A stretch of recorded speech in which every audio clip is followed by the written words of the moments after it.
పరిశుద్ధాత్మను కోరుము. జీవమా యేసు ప్రభుని పేరట వేడుము. జీవమా యేసు ప్రభుని పేరట వేడుము.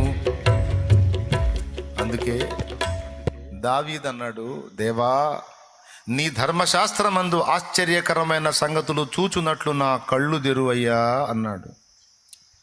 అంటే దేవుడు కళ్ళు తెరవకపోతే బైబిల్లో ఆశ్చర్యకరమైన సంగతులు మరుగునే ఉంటాయి తప్ప నీకు కనబడవు.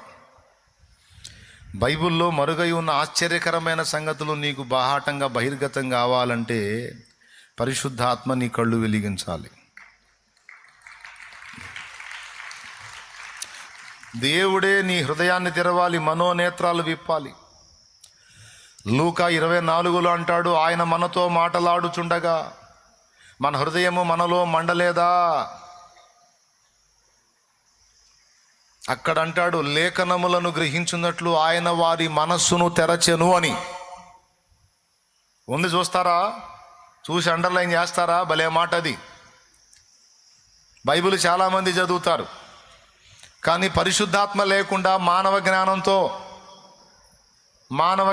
మానవ చదువుతో బైబిల్ గ్రంథం చదివితేనే తప్పుడు సిద్ధాంతాలు వచ్చేది. తప్పుడు సిద్ధాంతాలు రాకుండా సత్యము మనకు బహిర్గతం కావాలంటే మంచి మనస్సాక్షితో పరిశుద్ధాత్మ శక్తితో గ్రంథమును ధ్యానించాలి. అప్పుడు మనకి సత్యం బహిర్గతం అవుతుంది. బైబిల్ ఈజీగా అర్థమైపోయేదైతే, దేవుని ధర్మశాస్త్రం ఈజీగా అర్థమైపోయేదైతే దావీదు ఆ ప్రార్థన ఎందుకు చేయాలి? దేవా నీ ధర్మశాస్త్రమందు ఆశ్చర్యకరమైన సంగతులు చూచినట్లు నా కళ్ళు తెరువమని. ఎక్కడుంది? ఎక్కడుందో? కీర్తనల గ్రంథము ఒకసారి తీసుకోండి. 119వ కీర్తన 18వ వచనం చదువు. త్వరగా చూడండి.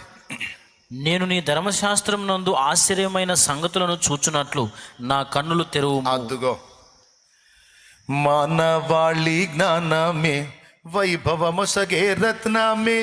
మానవాళి జ్ఞానమే వైభవమొసగే రత్నమే.